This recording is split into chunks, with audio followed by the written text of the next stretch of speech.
Call in order the meeting of the Joliet City Council pre-council meeting for June 15th. Mayor Bob Odenkirk presides. We'll begin with roll call. Mayor Odenkirk. Here. Councilman Dickinson. Here. Councilwoman Gavin. Councilman Hug. Here. Councilman Morris. Here. Councilman Mudrin. Here. Councilwoman Coleman. Here. Councilwoman Reardon. Here. Councilman Turk. Here. First on the agenda this evening is a presentation regarding the Mirage subdivision drainage by Jim Trizna, Director of Public Works.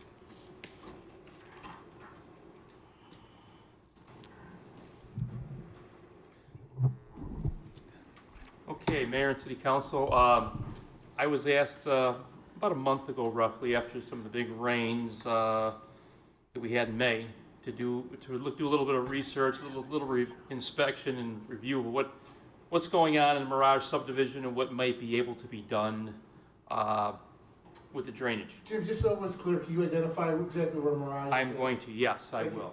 will. Okay, Mirage subdivision is at the northeast corner of Caton Farm and County Line Road.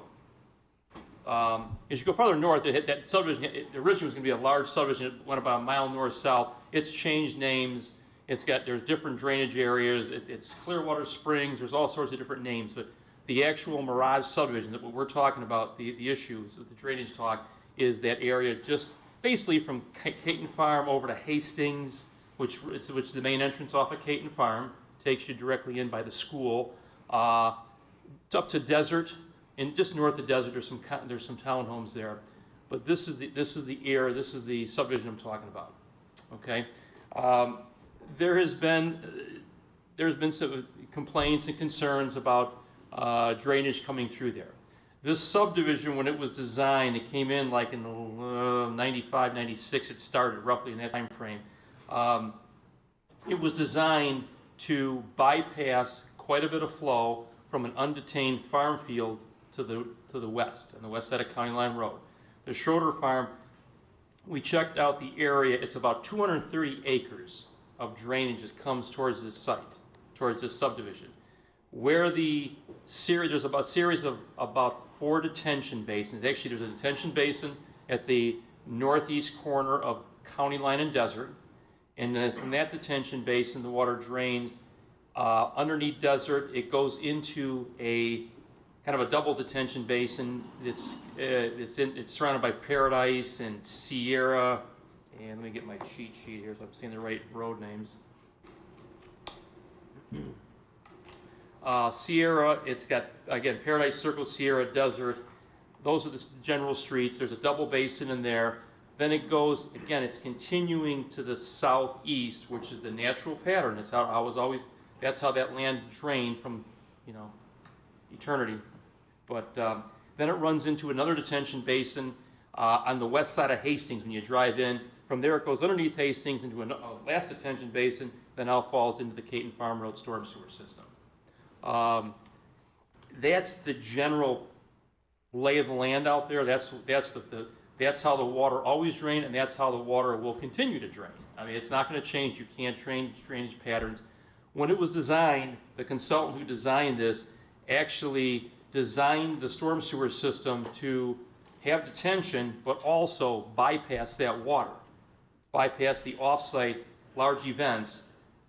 The caveat is, though, there's very large pipes, they're roughly 7-foot diameter pipes that transport this water from across Desert, across Paradise,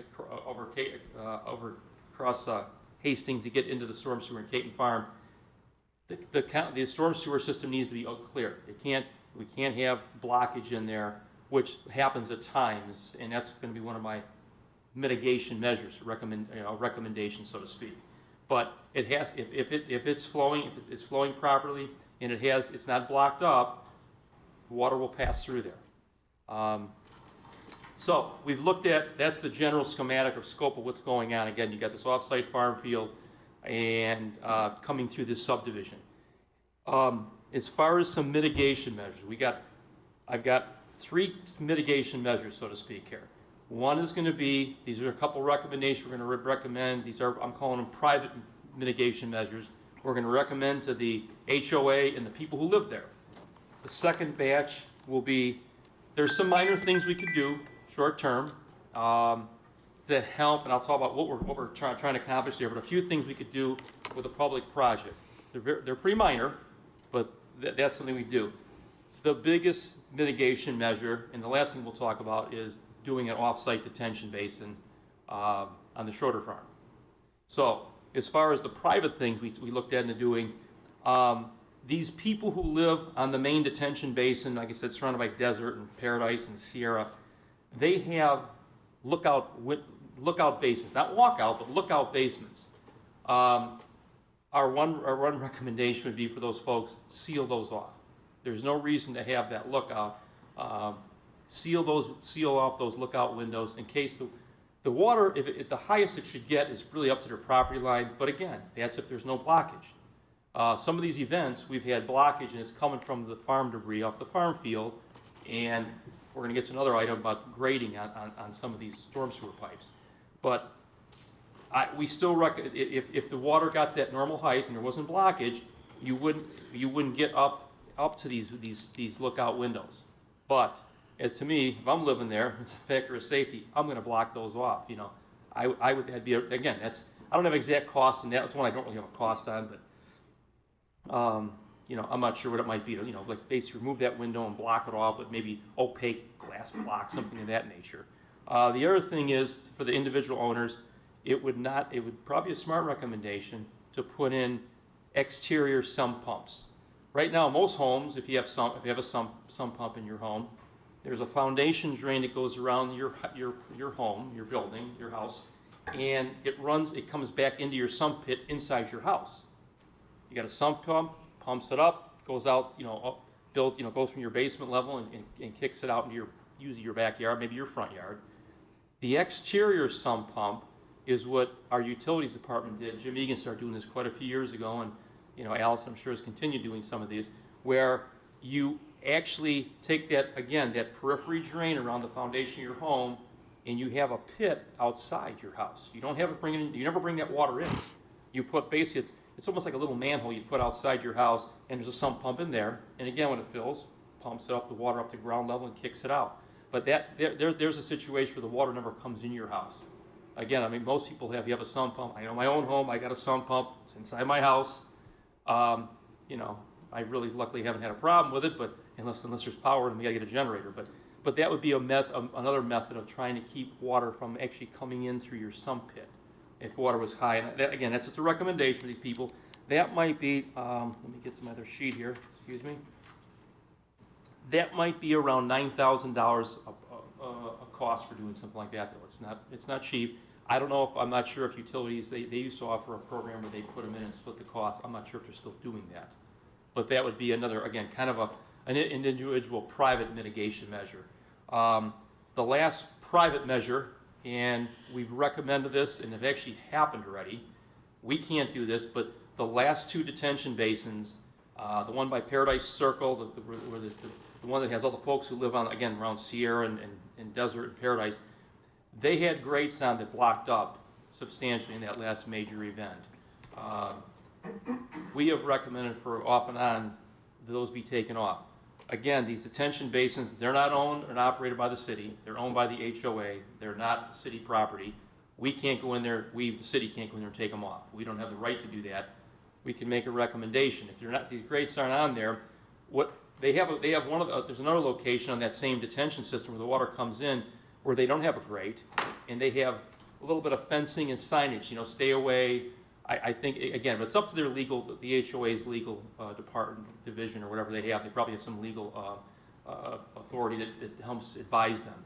But again, we would recommend them taking them off. They actually did take them off before the so-called tornado or major wind event that we were all involved in with trees down the following weekend after that May 17th. I think it was May 23rd, I think was the date, that Saturday event. They were off then. Of course, they didn't get as much rain that time. Worked very, very well. They took them off there, and where that pipe flows, again, it's like a 7-foot diameter pipe where it discharges into the basin by Hastings. So those were off. I hope they, you know, keep them off. I can't require them to do it, but we've strongly recommended that. I know Councilman Hugg has recommended that, you know, as a suggestion, as I have with those folks, I know Councilman, you and I both have talked to a fellow over there, Chris Pryde, is the current HOA president. We've talked with him. And again, I know they took him off just before that Memorial Day weekend. So we're hopefully they'll still keep them off.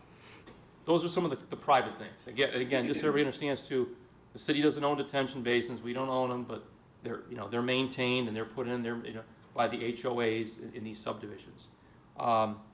Jim, one question. Go ahead, Larry. On the private, remember you and I, we don't know if such a contraption exists. Have we had any luck finding out of such a thing? I haven't. You were looking at maybe, Larry asked me to look into, could you have almost like a pulley system where you could lift up the grate and put it back down? Or hydraulic? Hydraulic, yeah, somehow. I'm just, Right. whatever it might be. I'll have to check. One of my engineers is working on that. I haven't heard back from him. Okay. The only thing bad about that, though, too, is, I say bad, the only flip side of the negative would be, what if whoever's operation, who does this is not around? What if they didn't anticipate to be that big of a rain? What if they're out of town? What have you? It could be a little bit of a sticky situation there also. True. I mean, our opinion is take them off, keep them off. They did put some fencing around the one area where they took it off, and as far as keeping somebody from falling in there, kids like to play and stuff. So that's the cleaner result. Okay. Moving on now to I call them kind of minor mitigation measures. And the extent what we're trying to do, and I'll talk about what we want to do in a minute, and the cost for this. This would be a public type of project, and essentially, when water comes off that farm field, we've done some things. We put in some chain link fencing along the west side of County Line Road. They try to catch a lot of that debris, the farm debris. But if they get big rains, it still sometimes gets around the fencing, what have you, and it starts crossing County Line Road. When it does that, our thought is we'd like to go and modify a little bit of the curb, the small section of the curb and gutter at the low spot in County Line Road, which is north of the street, the east-west street called Desert. We're trying to keep the water from building up too high in County Line and then not getting into that first detention pond, which we like to, that's where it should go, the one at the northeast corner of Desert and County Line. But sometimes it never gets in there, it bypasses. And there's been times where that pond doesn't have much water, but there's a lot of water on Desert. And so what we looked at is a couple things there, not very expensive. I think I've got an identified source for this. It's pretty inexpensive, I'll tell you in a second. But one thing would be to extend that chain link fencing farther to a little maybe south and farther north. One of my engineers looked at, maybe you have to go, we've got about 125 feet now. We might double that to try to catch more of the debris coming off the farmer's field. The other thing would be then, on the west side of County Line, the east side has curb and gutter. Basically it's a half street. We never had additional, when something develops on that west side of County Line Road, they'll have to finish off the road, put in curb and gutter and the extra 2 lanes of pavement. And let me stop myself for everyone's sake for a second there. That property on the west side is the Schroeder property, Schroeder Farm. That property is not in Joliet. It's unincorporated. It's in Kendall County, and those folks, the Schroeders, did not want it. If they ever decide to annex into a municipality, and potentially whether they develop or not, they do not want to be in Joliet. So even though generally our boundary agreement between Joliet and Plainfield is a mile north, and I believe that's Walker. I'm almost sure it's Walker Road, a mile north. These folks required it, and the city had to have a little cutout. So that boundary comes down County Line Road to Caton Farm, goes west for about a half a mile, which is the width of their property, and then goes back north up to Walker Road, and then continues going out west again, because they want to go into Plainfield if it ever annexes. It will never, unless something radically changes, they will never come into Joliet. But anyway, and that'll be more of a discussion the last item in a second here. But so that would be one thing. We extend the chain link fencing to try to catch more debris. Then I guess start telling you the west half of County Line Road is open ditch drainage. We've got some storm sewer. There's storm sewer in the road. There's catch basins on the east side, in the curb line. On the west side, there are some catch basins that are, again, they're pretty high. We looked at the idea of taking these couple catch basins off, putting in a flared end section, so you can drop, instead of the catch basin be at this level, you can drop down, down to the bottom of the pipe.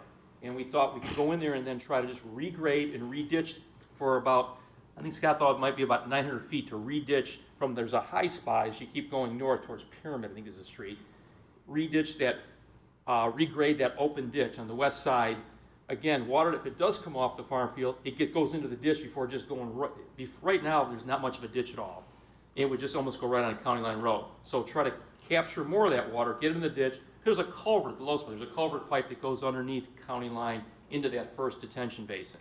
So the goal, again, is to make sure it gets into that detention basin.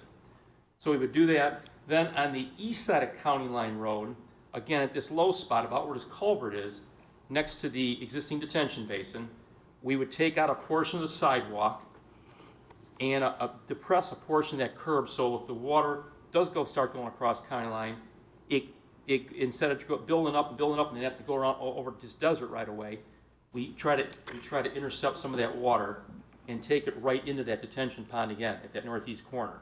So we would cut out a little bit of the curb and gutter, depress it, put some of that a portion of that sidewalk has been actually undermined. We need to do this anyway. It's a portion there's soil underneath it that's been removed from the water when it does wash over in big events. So we take out a portion of the sidewalk, drop it lower. So if the curb elevation's here, this level, that sidewalk you'd be slow. You might be 6 foot, maybe even a foot lower, 6 inches to a foot lower. So that water, when it comes across county line, once it goes through that depressed curb, can go right over the top of the sidewalk into the detention pond. We had an estimate for that work about $40,500, not a lot of money. But again, water, if it builds up big, really, we get a big substantial event, it's still gonna, someone will go in here, but it's still gonna go down to desert. When it goes down desert, what happens is if it builds up high enough, then it starts going down, let me see the word, oops, I think it's Vision. Yeah, it goes down, then it builds up and goes down Vision, and Vision's the one along the side of the school, and then it works its way back into that detention basin right by the entrance, Hastings and Caton Farm Road. So the idea is to try to pick up more of that water, a portion of it again. It's not going to be a lot, but we'll pick up a small portion and take that again into that detention base. Try to get it through that system. That's again, relatively inexpensive.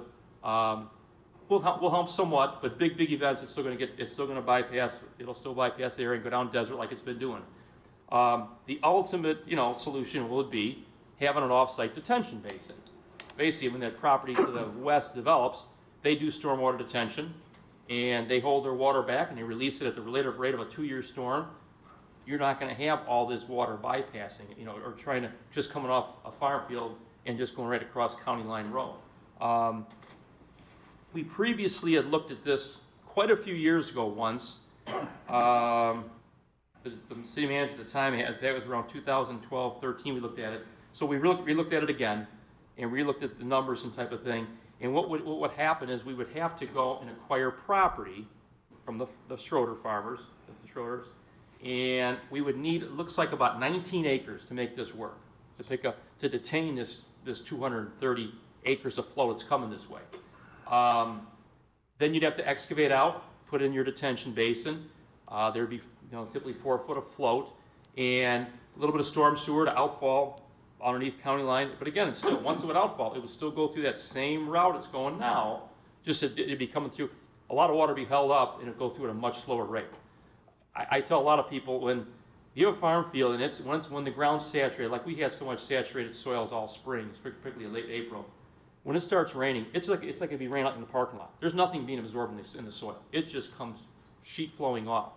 I remember vividly in my day, in 1996, when I was here for that so-called 150 to 200 year event we had, when we had that major, and you're saying, do you remember that? Oh, yeah. It was bad. Mike Turk, I'm sure you remember that too. You were here, where we had all sorts of issues, particularly out west. I think we ended up with like 11 inches of rain, on average in the city, for that event. Typically at that point, the 100-year event was 8.1 inches in 24 hours. This is about 11 in 24 hours. So they sent me out west to be watching what's going on in these areas off of Caton Farm Road. Areas we had stormwater detention, it worked well. They overtopped, but they flood routed like they're supposed to do, working the way of the DuPage River. But areas like Mayfair had a lot of water coming in because there was nothing but farm fields next to Mayfair. Now there's Clearwater Springs and Mirage to help protect it. But my whole point though is these farm fields, they're great for the agriculture and everything, but when you get big rains, and they don't, the farm fields aren't gonna, they don't put in detention basins, farmers, they're not gonna waste any, they wanna get as much crops as they can. They're not gonna put in detention, so when you get, if you're next to a farm field, you got a lot of water coming at you, and that's what a lot of issues we saw in 96, but, so anyway, back to this specific situation. If we were to put in a detention pond, again, you have to excavate it out, the cost, we have a cost estimate now just to try to acquire the property and excavate and create this detention area, put some, grasslands around it to help filter out some of the debris when it does rain. And I'm gonna go on a little further, who would own and maintain this in a moment, but our estimate was about $3.2 million, $3,184,000 to do this.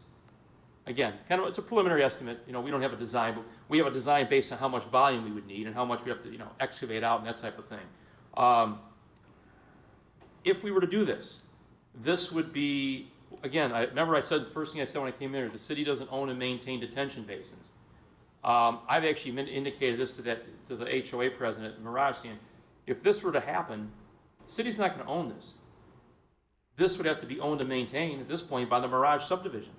And you have to, again, I didn't own and maintain. So they gotta go out there, cut grass around the periphery. If it gets, debris from the farm, there's still gonna be farm field debris coming in there. Larry and you and I have talked about that a few times. You still got agricultural going on next to it, and depending on the time of the year. In the summertime, when the crops are up, you don't get much of that. But it's, these farmers these day and age, when they harvest their crops, they don't go cultivate the soil. They just leave it as it is, and I know why they do it. They don't want erosion. They've been told it makes more sense just to leave. There's old crops that are still laying down, piece of corn stalk, what have you. That's when you get all this debris coming off. Between then and the spring, when they actually they really don't cultivate and disc their soil up until early, maybe late spring, just before they're going to go and plant. So you got that time of the winter time, the late fall, winter, really early spring, until it's planted. You still might have this debris coming off. So the HOA and the Mirage would be responsible, even if we were to do this, to go and maintain that basin, keep it clean like they have to do on their own right now. That would be another expense for those folks who live in the association. But again, it's pretty substantial cost. I'm going to let Chris Regis talk in a minute about the whole legality part of that, but that's roughly what would have to happen out there. So again, that would be, or ultimately when that land develops over there, the subdivision or something gets developed, whether it's a Jewel Food or I don't know what might go in there someday. I don't know what Plainfield has planned out there, but whatever it may be, then eventually that'll get developed, and there will be, this detention and things of that nature. There'll be stormwater detention, they'll have to have it. But again, like I say, that water, the way it's coming through, you want, when it develops, it'll be held back and released at a slow rate of a 2-year storm versus a 100-year storm, just, where there's substantial flow coming off of the field. But the route it's taken through there, it's the right route. That's the way the land, that was the low spot in the land, and they set up these detention basins, series of them, in the right location, but they've got, those grates should not, if they're not on there, it's gonna help substantially keeping the water to flow through. I know the folks, I think they told you, Larry, I know they told me, after that big event on May 17th, that Sunday, they had the grate on, the one by Paradise. When they jarred it loose, they said that water went down very quick, like a whirlpool. You didn't want to get near there. Larry, did they fill you in the same thing? Yes. I thought you and I think they talked to you about it also, yeah. Right. So, anyway, that's what we've come up with at this point. I'm going to let Chris maybe come in for a second and talk. Jim, before you step Yeah, away. and I'll be right here. Okay, I'll be here. Have you, and if not, can we set up a meeting with the homeowners association? This is your neighborhood, Larry? Mm-hmm. Myself, Councilman Hug, you, staff, and them? We could, if you'd like. It's, yeah. I mean, I know we've been working with this Chris Pride, and, to officially give them these recommendations and stuff. And like I said, those few minor things I've talked about doing, I think I've got them located. I know we've cut back on money, but I think I got a spot where we still have a little bit of money, that $41,000 roughly the estimate to do that work on County Line. We would like to still do that, so we can let them know that. That's something that's pretty minor we can do. We like to do it this summer still, this summer, fall. But the big project, the off-site one, that's another, not the big one. Well, and at a meeting like that, you can lay out the holy grail, if you will, of having a detention pond and what it all entails for the city, as Yes. well as for their own HOA. Yes. Are there any other neighborhoods that need to be addressed, subdivisions? Not to this level. Sherry, do you have any? Well, we had quite a bit of flooding just on the opposite side of Caton, and so we we could be looking at both sides, but I think theirs was the same thing. They had the flooding because of the grades being clogged. Yeah, Is yours Kendall Ridge? Is it the subdivision? Okay. okay. When you looked at this, did you look at the Kendall Ridge issue also? No, I didn't hear as much about the Kendall Ridge one. That's actually, we never really hear problems at Kendall Ridge, but we'll have to look at that, Sherry. It wasn't really, Yeah. I think Scott Gaps, was doing some work on it, there was a plugged pipe, and maybe that was the one, not anywhere near like this No, I- situation. It was much more, less severe, because that one's always worked very well. I think They have it was- clublands it was next to clogging, it. Clogging, just like the drain that was. That might have been kind of a minor thing, Sherry, yeah, which is, a little easier to clean if there's something to handle, if there's just a clogged pipes or What something. is the resistance? Is it safety? That, The grading, yeah, I think it might be, I know Chris and Sabrina kind of told me, be careful how you tell them this and that. Yeah, and I'm sure there's a little bit of concern, but I think like I said, they put like a horseshoe-shaped fencing around the one area permanently, and they did on Paradise, they did this kind of a temporarily, and, fencing, and they had a sign up there, do not enter, be, I don't know what their sign exactly says, beware, drop off or something like that. I think it's that, worry about kids getting in there, doing Yeah. something wrong, and what have you, or falling down. And like I said, it's 7 foot diameter. That's up like this high. It's it's a pretty drop off. That's a pretty substantial drop. But I think this fencing going around the big pipe, I think that'll help quite a bit. I really do. okay, thank you. Mm-hmm. You want to do your thing, Chris? No. Yeah. Unless they ask me for more. Hi, everyone. So the question is about if we decide to acquire land for extra detention basin or something, the problem is that involves land acquisition and potential litigation strategy, so we should really discuss that in closed session. If there's any questions about that, so hold on to them, and we can talk about them later if you want to. Okay.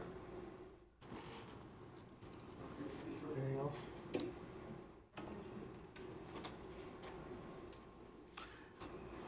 Krista, can you send Jim back in for a second? Oh, I'm sorry.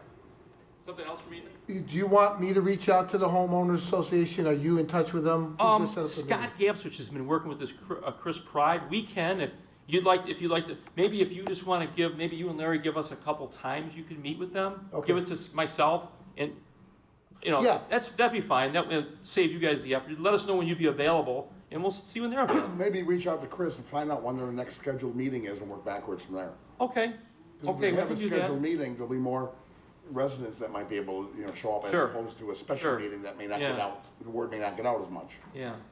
And a little side note, I didn't, again, we were doing this down to the wire here. Scott and I have been working on this investments things. I can give this to the mayor, and, all the council people. We have about a 2.5 page little report here. Okay, thank you. Okay, I will get that to you too. Thank you. Okay, thank you. And we do have, residents that are watching this, and as they should, to see the reports, so without giving too much more information, I wanna make sure nobody misunderstands Chris. He wasn't doing a two-step dance or avoiding it. If a solution is attainable that includes litigation, you can't tip your hand to those that you're gonna litigate against. Am I correct, Bob? Right. And that's what we'd have to do if we did it publicly right now. Right. Okay. Next is citizens to be heard on agenda items. We did not receive any emails for comments this evening. We did have one citizen register to speak. He has, however, withdrawn since then. So we have no citizens to be heard on agenda items this evening. So next would be, we'll pass it over to the city manager to discuss the items for tomorrow.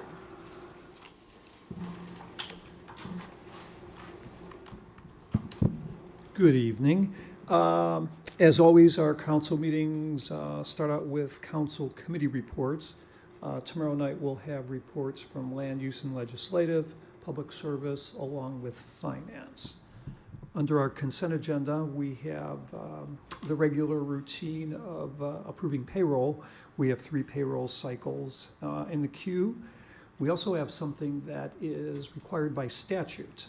Municipalities every year have a requirement to publish all receipts, expenditures, and transactions during the fiscal year. What you have on the agenda is the 2019 report for adoption. And lastly, we have our invoices paid report. Under licenses and permit applications, on the agenda we have item 332-20, which is an application for a drive-through permit for a Dunkin' restaurant at 800 North Rayner. This was discussed within our Public Service Committee meeting previous to this meeting. At present, under our city code, any drive-through facility requires council approval, and generally that occurs after there is an analysis made by our Public Works and Engineering Department.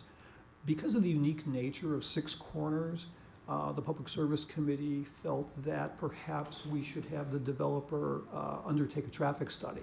So there was a motion made to have this removed from the agenda tomorrow and basically come back to Public Service and City Council once that traffic study is completed. Any questions? Committee can Yeah. answer that. How long will that traffic study take? It's really going to depend upon the developer, because this would be something that they would do. So if they get right on it, it's going to depend upon the availability of their engineer. If it's something that, they certainly wait a while before undertaking, I mean, it could be a question of several months. So this will be in their hands prior to, having this thing come back. Is Jim still there? Because I had talked to him earlier today. Yes. Okay, just a quick question.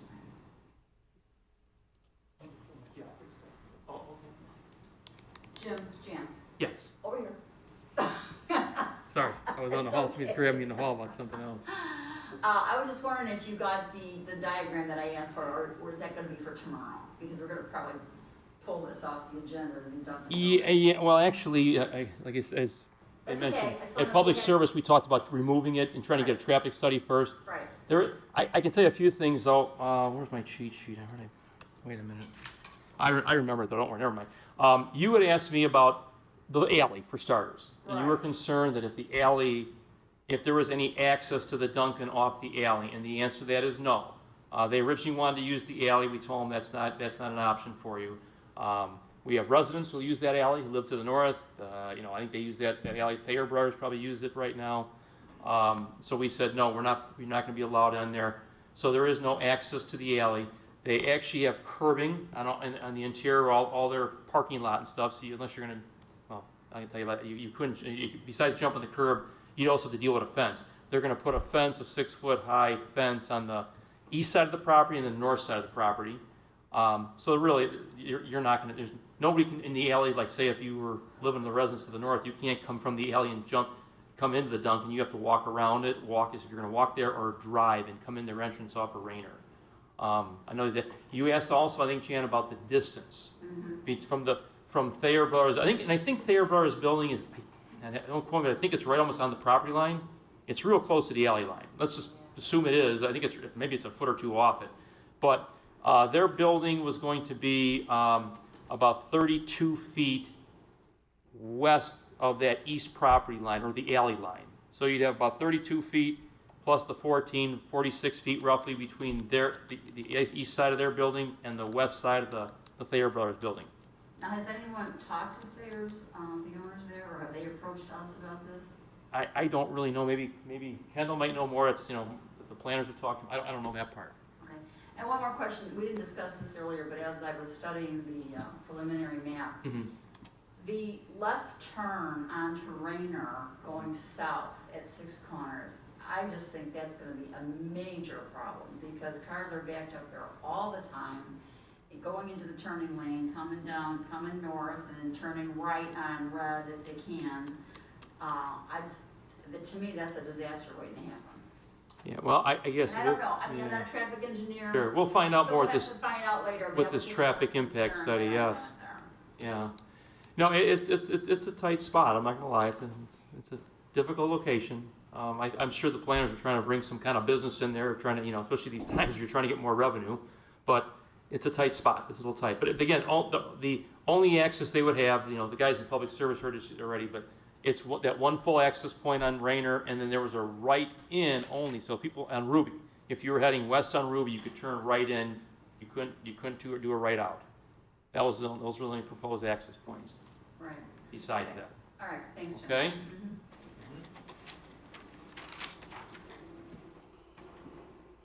Mhm. Just to follow up on the question about talking to the neighbor there. Their attorney is Michael Hansen. He did contact me about 2-3 weeks ago. We sent him the site plan, and I'm assuming that he shared that with the clients there, the Thayer brothers. So this was not a zoning issue, No, right. so it didn't come before the There's zoning already a board. business there, understood. Right, right. What about the neighbors though to the north of there, the houses? Again, I'm not sure if anyone was approached on staff by those neighbors. And this not being a zoning issue, there was no Correct. That's public my hearing. So. concern, like do they even know there might be a Dunkin' Donuts going in unless what they read in the paper today? So, not a concern, all right, Mhm. thank you. Thank you. Under public hearings tomorrow, we have a public hearing that relates to a grant application that our utility department is making. This is a grant that's part of the Rebuild Illinois program. Utilities is applying for a $4 million grant that relates to Phase 3 improvements for our West Side Treatment Plant Lift Station project. It's interesting because this was a budgeted item. And obviously, with the governor trying to jumpstart some of the state economy, they put together a grant program for shovel-ready projects. So we are applying for that grant. And if we were successful, it would involve about $758,000 in local expense versus the full freight. Under ordinances and resolutions, item 336-20, which was the used car proposal, that's been withdrawn by the developer, so that will not appear on tomorrow's agenda. Next resolution, 337-20, this is a resolution that would approve an addendum, which would actually be the second addendum to our intergovernmental agreement with the state of Illinois Department of Transportation for the Hobart Road interchange improvements. You may recall that the city is the lead agency in coordinating the engineering and the construction for the new Hobart Road interchange. That would not only involve the interchange itself, but involve roadway improvements between I-80 and Route 6. This is a 90% IDOT, 10% city-funded project. And because of some increases in the scope of service, we've gone back to IDOT once to get the engineering increased. This is the second request, which they have agreed to fund. It's a $500,000, $500,000 increase in the original commitment, which would bring their share to $3.7 million. This was recommended for approval by the Public Service Committee earlier this evening. Item 338-20 is a resolution authorizing a substantial amendment to our community development block grant action plan. Kendall Jackson is going to give you a little bit of background on this since his department has been heavily involved. Thanks, Steve. Mayor and Council, you may recall we introduced this item about, I think it was maybe 2 or 3 meetings ago. And it's for the reallocation of certain block grant funds to assisting the relocation of the community center at Riverwalk Homes. This is the formal request to amend the budget. There has been a change in scope of that project over the last couple of weeks. Instead of a new building, they're looking at expanding the existing community center that's there, which would still require a reallocation of these block grant dollars. That's essentially the proposal, and happy to answer any questions. Where did this change come from, or what? Yeah, so staff has been discussing this proposal with Holston, and they have essentially brought forward this scope change where they would not be requiring a new building. And obviously, there's been controversy, but this is not, we had a lot of public meetings about this, with public input, and selling the idea. Now, I think some are gonna look at this as being like a backdoor decision being made that the public's been excluded from. I'm not quite sure that it would be a backdoor decision. Backroom decision. Backroom decision.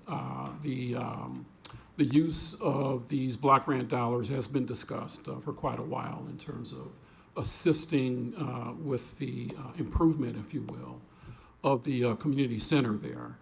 So the scope change doesn't change the thrust of the project, and that is to improve the community center, to expand it. It just would not be a new building. Question there. Kendall, how many other low-income housing developments that are privately owned, and this is a private ownership with the city being a part owner in their LLC, how many other ones get our community block grant monies every year like this for improving that private development? There's no other developments in the city of Joliet like this one. So the answer So all the is, other private ones don't get any money? no. Okay, thank you. More questions? Thank you. Thank you.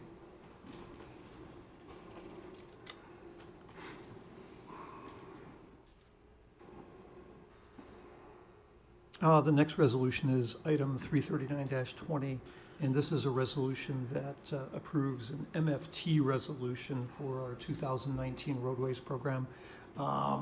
This is really a housekeeping item. That's a result of some cost overruns from last year, and this resolution is required to utilize MFT funds. This was recommended for approval by our Public Service Committee. Item 340-20 is a resolution that authorizes the deferment and restructuring of our Joliet Slammers lease payments for 2020. You recall we had some discussion at the last council meeting, and there was a stadium committee meeting on this last month, I believe. In short, the Slammers are seeking a restructuring of their $75,000 lease agreement, which really relates to the fact that the COVID crisis has meant that there's no baseball so far this year. And obviously, they haven't been able to utilize the stadium for income. This resolution would provide a pro rata deductions for the games not played. In a normal season, there are 48 games. And if we take the $75,000 and break it into the number of games in a season, it comes to $1,562.50 per game. What this restructuring proposal that's been submitted would do is it defers the entire rent payment to September 30th and then looks at a deduct based upon games that would not be played. So in effect, if there are no games during 2020, obviously the amount due would be zero. But if there is a loosening of the standards and we're able to move into a partial season, there would be a $1,562.50 amount due for each of those games that's played. This was forwarded by the Stadium Committee with, I believe, without recommendation. So that is something that council can discuss. Any questions? Excuse me. Pat, we didn't really discuss it. It was brought up that day. We were gonna look into it further. It didn't come back to us. It didn't come back to us. Right. There was, this information was here, but it didn't get to us. So it Okay, was that's what I moved thought, but I wanted to off of this. And I was called by them for them to ask me if I had read that. And at that time, I had not read it. Mm-hmm. So they sent it to me, or I actually went down to pick it up. And I said, I came back and talked to Krista and Chris on how did we adjourn this part of the meeting, and it was, as I understood it, tabled to this next meeting. Okay, just wanted to clarify. We do have the Slammers standing by if you'd like to engage them in the conversation. Mayor? Yes. Question. Steve, does this affect the naming rights revenue at all? Are we still going to get our naming rights revenue for this year, or have we received it already? I do not know, this resolution certainly doesn't address Right. naming rights, but I don't know the answer about any allocation of funding to us. Okay. Mayor? Yes. We have the Slammers representatives on the line? John Williams is getting on right now. Okay. John Wilson, excuse me. Because I had a question. My question would be, how have their sponsorship revenues been impacted? Do they have any have they sold any season tickets? And if they have, will those be refunded if there's no season? That's really what I am. Sure. I'll get the high sign as soon as they're Okay. on.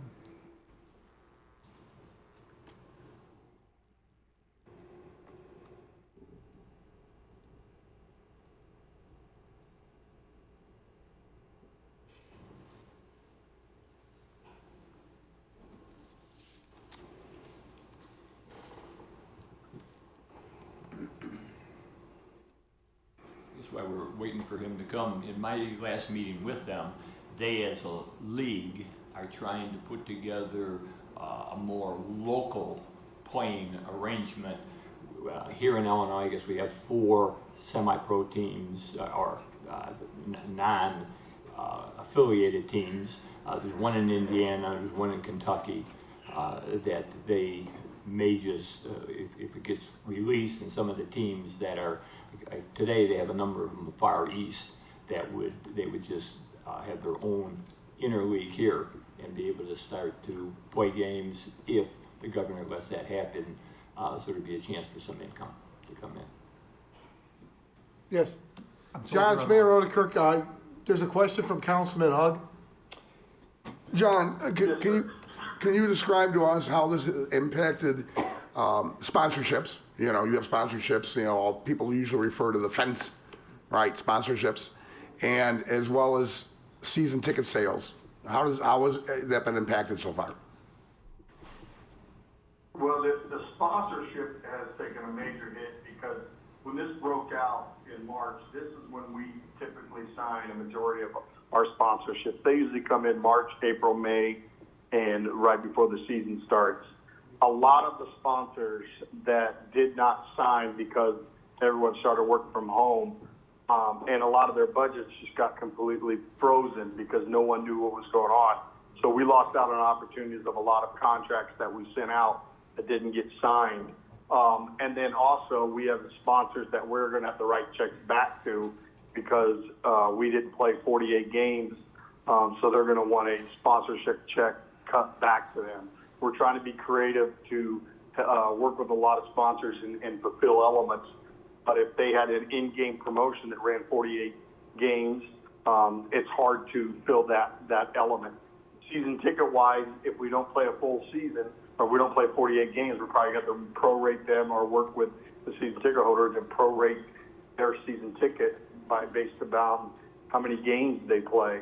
Also for us, that was a huge hit. In May, we usually have 2 education days that draw anywhere between 4,000 and 5,000. All the education days, both education days were canceled as well because of the virus and everyone not being able to do group outings. So that's a big hit for us there in May and early June. And you currently have no games scheduled. Do you have any other events scheduled at this moment moving forward? Yes, we are working on a collegiate league. We are working on renting out the stadium every free moment we can for games once they allow us to. But those are going to be without fans or limited fans. So instead of us having a crowd of anywhere between 2,000 and 4,000 or 5,000 on a Friday night fireworks show, we are going to be limited right now to what we can do for these non-game day events. Because I believe Phase 4 is starting supposedly June 26th, and those restrictions haven't came out exactly what it is. But it's not like having a game with a few thousand fans in the stadium. Okay, thank you. But we are going to use the stadium. I mean, we've used it for, we did the outdoor dining two weekends in a row. We did the curbside pickup. We did the Food for Heroes. And we do have rentals scheduled for people doing practices right now and in the future doing games. But those are limited. I mean, we're talking 0 fans right now, but when the Phase 4 happens, it'll be limited on the amount of people you can have in the stadium for those events as well. Any questions for John? One quick question. Jan Quillman, how are the weekend events going for you with the eating in the ballpark?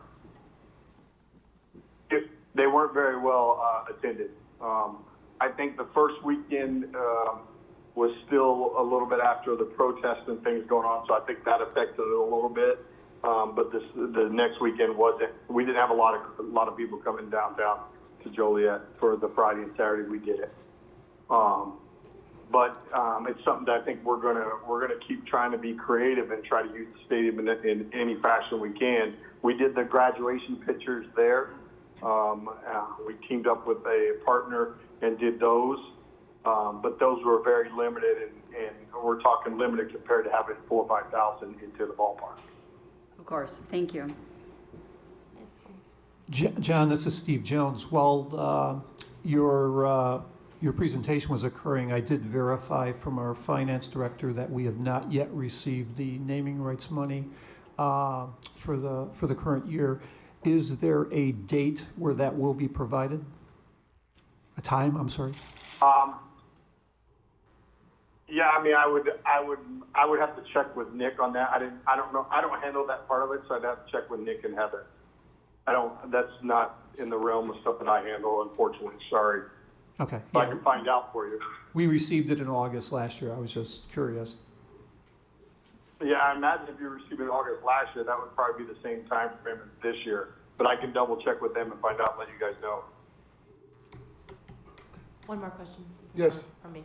Hi, John, this is Sherry. I wanted to know if you are able to open and have a game and say the bans are lifted on attendance, what is a break-even number for you with attendance?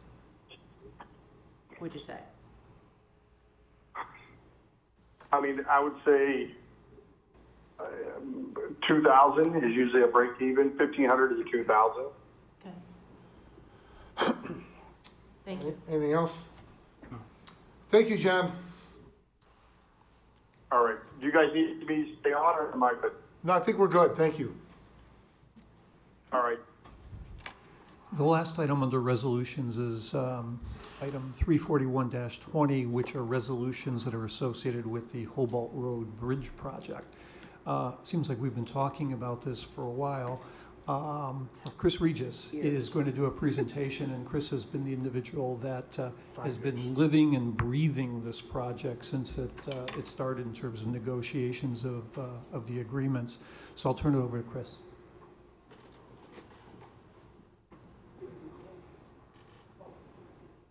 Okay, somehow we crossed signs. I thought he was going to do the presentation tomorrow because he was all dressed up. One item I was going to mention is that within the packet, there were a few exhibits that had not yet been attached.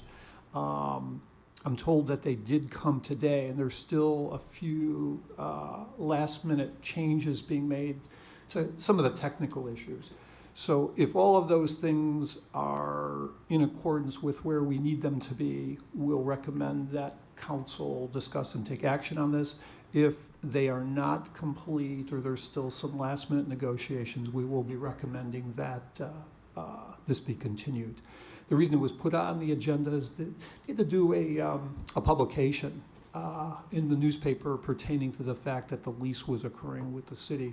So it was a while ago, and we were hoping everything would have been 100% pulled together, but unfortunately we're 99.9% there. Well, Steve, that's actually not why it was put on the agenda. It was put on the agenda because we came up with this hard date. This has been over a year in negotiation and 5 years in the making. So I want to give credit to Mr. Regis, Mr. Hanson, and Michael Murphy and their team. We basically put a hard date on this. I did. And said if we aren't able to put this together, then we're going to move in a different direction. So the last month, even during COVID, there have been almost daily negotiations trying to iron out all the details on this. And I would hope that tomorrow, I don't know what the plan is for Michael Murphy or Mike Hanson to call in. They should be here present at the council so they could give their version. I think it'd be much easier than doing it over the phone. So if we do iron it out tomorrow afternoon, I think they should be present at the meeting. Okay, well, we are limiting the room to 10 people. Well, we're over 10 right now. You make those rules. We're at 11, so we can have 11 come in tomorrow. Thank you. Okay, it's the governor's rules, Mr. Mayor. You're right. So, well, we're in violation, so. I didn't do a head count. I did. Who's going to step out? Under bids and contracts, we have a number of bids, contracts, change It's orders. nobody's, it's not. Those will be reported upon by the committee. So that wraps up my presentation. If there are any questions? Okay.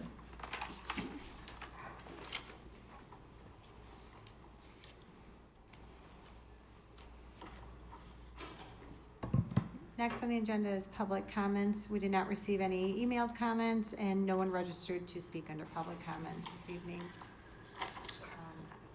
I did not receive a request for closed session. There is one. Okay. So is there a motion to go into closed session to discuss personnel, collective bargaining, land acquisition or conveyance pending or threatened litigation, after which the meeting will be adjourned? Second? Been motioned and seconded to approve. Councilman Dickinson. Aye. Councilwoman Gavin. Councilman Hug. Aye. Councilman Morris. Aye. Councilman Mudrin. Councilwoman Quillman. Aye. Councilwoman Reardon. Councilman Turk. Aye. Motion carried.